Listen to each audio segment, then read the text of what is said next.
Murakoze. Ndi nshuro twongeye kubaramutsa mu izina ry'Umwami Yesu Kristo. Turi muri cya kiganiro ukuri kubatura. Ubushize twagarukiye ahantu havuga ko tumaze kugabona yuko muri iminsi yacu ya nyuma tugomba kubona Eliya, kandi Eliya twaramubonye n'umuhanuzi w'Imana William Marion Branham. Twagaragaje uburyo ki ba Eliya bagomba kuza ari batanu ku isi. Uwa mbere twabonye yuko ari Eliya w'Itishubi, uwa kabiri ari Elisa wamusimbuye wari ufite umwuka wa Eliya, uwa kane ni Yohana Umubatiza wari ufite umwuka wa Eliya, twabonye ibyanditswe bibigaragaza. Nako wa gatatu yari Yohana Umubatiza wari ufite umwuka wa Eliya, twabonye ibyanditswe bibigaragaza.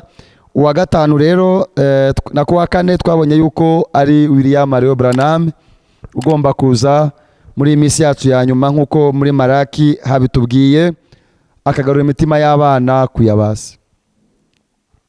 Umuntu yavuga ati so none niki cyababwiye yuko Yohana Branham wo ari we wagaruye imitima y'abana kuyabasa? Se ko kwizera kwa badata kwatakaye nukuhi? Reba aho twabishingiye tubibona. Ubundi iyo ubuhanuzi buzaza, ikikubwira cyane ubuhanuzi nuko nukureba icyo bwahanuye kuzakora, hanyuma ukareba niba byasohoye. Umwami Yesu yari yarahanuye mu byanditswe kuva mu itangiriro kuzageza mu gitabo cya Maraki cya nyuma, ariko nta murongo n'umwe tubona wari waravuze yuko azaba yitwa Yesu. Hari harimo ibyitiriro byinshi cyane. Bari baramwise Mesiya, baramwise Kristo, baramwise Emmanuel, baramwise Shami, baramwise Data wa twese, Umwana, Umwuka wera. Badekriva ibimugize byose ko azavuka ku mwari. Hari imirongo myinshi muvuga cyane, ariko ntabwo bibwiriza uzavuga yuko ari Yesu. Rero icyagendeweho bamenya yuko Yesu ari we Mesiya, ari we Kristo yagombaga kuzaza, nuko barebye ibyo Mesiya yagombaga kuzakora, ibyo Emmanuel yagombaga kuzakora, ibyagombaga kuzaranga Kristo, byose babona umusore w'imyaka 30 witwa Yesu ariho abikora. Babonye ibyanditswe byavuzwe byose bisohoye kuri uwo Yesu, bahera ko bamenya yuko Yesu ari we Mesiya. Mbega ababishuriwe nicyo bagendeyeho. Duhereye kuri Simoni. Simoni wari umurobyi, yari yarabwiwe na se Yona yuko nibabona ko Mesiya azaza bamutegereje, kandi ko kizaba mubwira azamenya ibihishwe, akamenya n'ibitekerezwa mu mitima yabo. Arimo araroba ijoro ryose ntiyagira ikintu afata. Bukeye mu gitondo abona mu gitondo umuntu umubwiriza butumwa aramubwira ngo Simoni wa Yona, wantiza ubwato bwawe nkaroba. Simoni abona umuntu umumenya izina rye, kandi rwo bakimubona, akamenya n'izina rya se wapfuye, kandi aribwo bakimubona, atangira kumukeka ko ashobora kuba ari we Mesiya wahanuwe ko azaza. Arambwira ati singubu ubwato n'ubufate, ati ngubu rwose. Ariko igihe arimo yibaza ibyanditswe icyo byavuze ku biranga Mesiya, ariwe nawe amureba, Mesiya amenya yuko ko yasobaga mu bitekerezo by'abantu, amenya ko ari ibyo ngibyo atekereza. Amwereka ikimenyetso cya kabiri, amubwira ngo fata inshundura zawe uzishigunye muhengeri urobe. Petero biramutangaza ati umuntu amenya yuko ntacyo nafashe ijoro ryose. Amubwira ati mwigisha, naraye ndoba ntacyo nafashe, ariko kuko ubivuze reka mbikore. Ibyo ubwabyo ngo kuko ubivuze biragaragaza ko yararangije kumwizera. Ako kanya ajugunya inshundura iburyo bw'ubwato araroba, afata amafi mu busanzwe atajya afatwa n'abarobyi.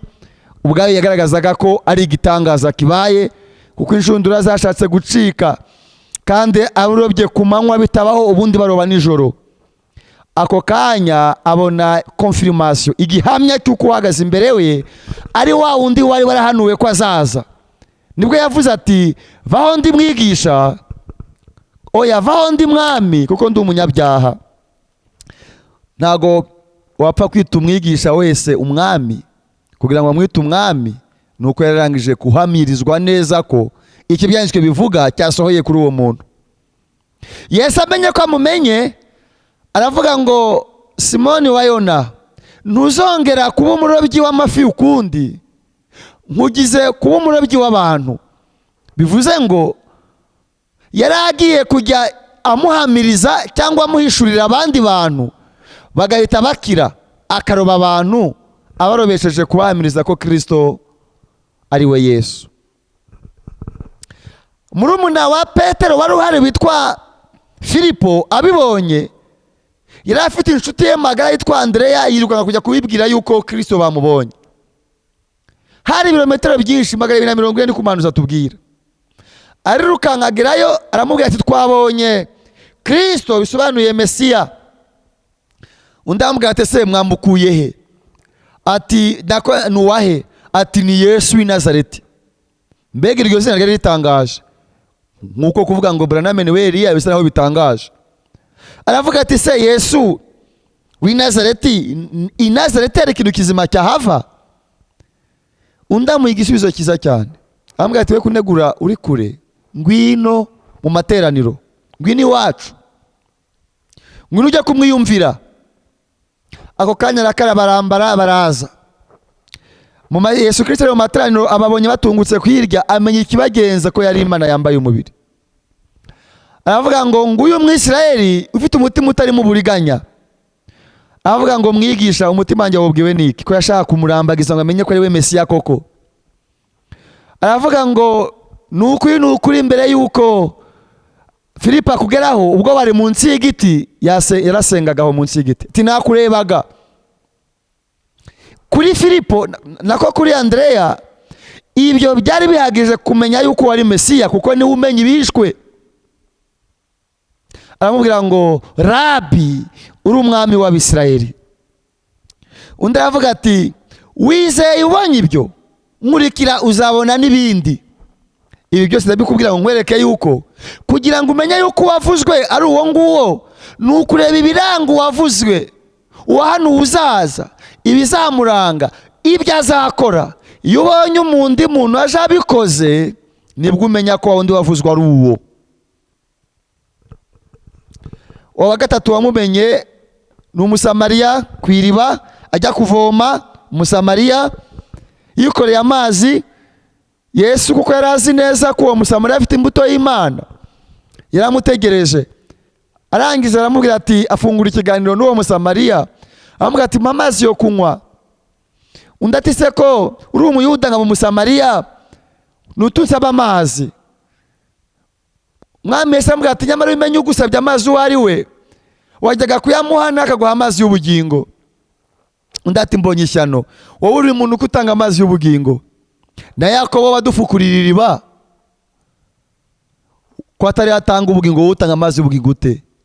Undi aramubwira ati nyamara nyizere, igihe kirageze, ntibongere gusengera kuri uyu musozi Abasamariya bamusengera, cyangwa i Yerusalemu, ahubwo abasenga by'ukuri Data bazamusengera mu kuri no mu mwuka. Aramubwira ati ngaho ayo mazi rero ne kuzagaruka aha ngaha kunywa amazi. Undi aramubwira ati jya kuzana umugabo wawe nawe ayanyweho. Undi aramubwira ati nta mugabo ngira.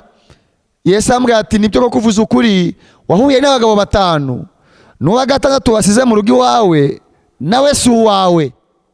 Umusamariya ati ni ishyano.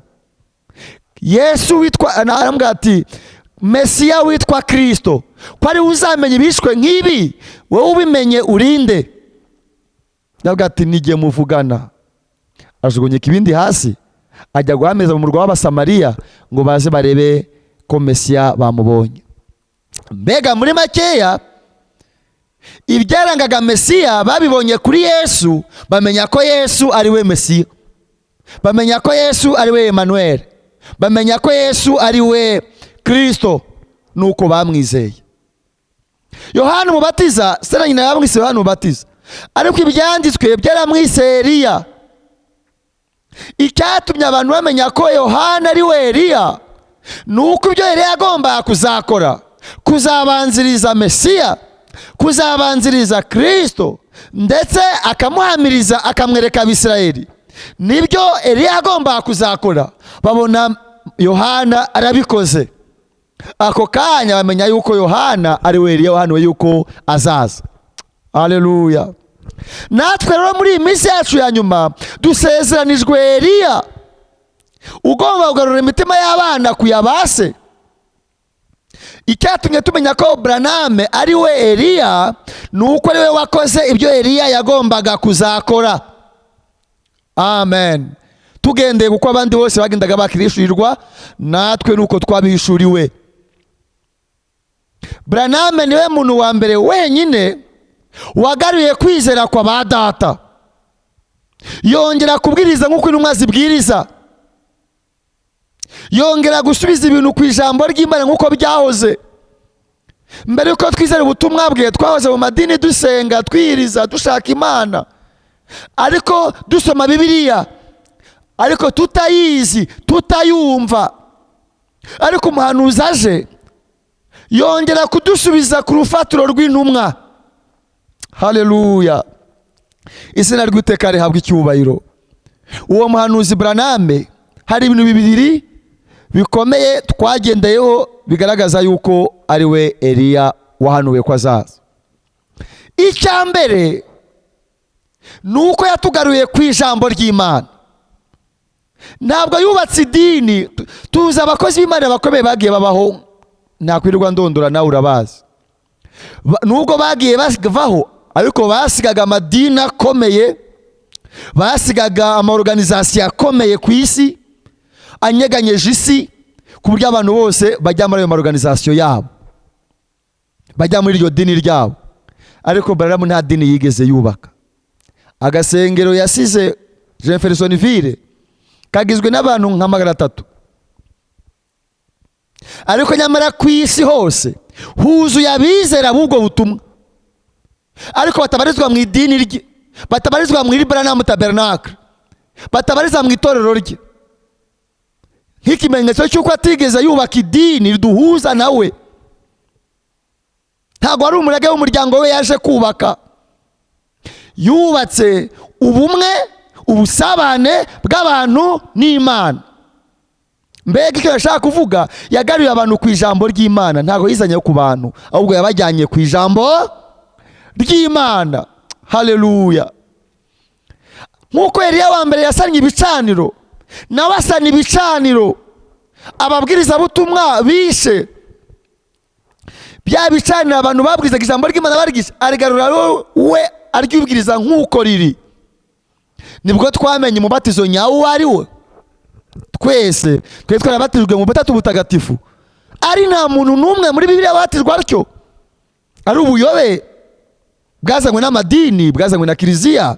Mbere ya Kiliziya ntago higeze habaho umuntu ubatizwa mu izina rya Data n'Umwana n'Umwuka Wera.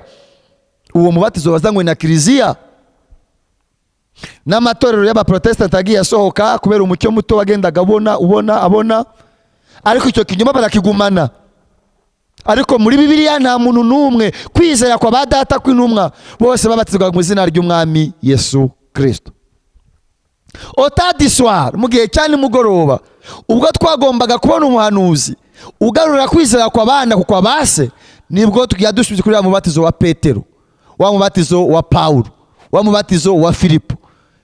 Twongera kubatizwa nk'uko Bibiliya ivuga. Twongera kugarurwa ku ijambo ry'Imana. Atugarura ku ijambo. Wenda tuzabigarukaho mu mavideo azakurikiraho tubereka iryo jambo yatugaruyeho iryari ryo. Ariko muri make ashaka kubereka nuko yatugaruye kuri Bibiliya, ahishura Bibiliya. Bibiliya biduka igitabo cyacu twumva kubw'ubutumwa bwe, dusobanukiwe, ubwira bwose burahishuka. Amen. Tuba inshuti za Bibiliya. Kiriya gihe ntabwo twakundaga Bibiliya tuvugishije ukuri. Twabaga twaraziguze ariko ziba mu kabati, utazisoma, n'uzisomye atazumva. Ariko uyu munsi usoma Bibiliya ukumva ikivuze. Ugasoma igiti, ugasoma umusozi, ugasoma inyamaswa, ugasoma uruzi, ugasoma urutare, ugasoma umudugudu. Ibyo byose wabisoma ukumva icyo bivuze. Yaduhishuriye ijambo ry'Imana. ngiki ikimenyetso cya mbere kitwerekeze ko Branham ari umuhanuzi w'Imana.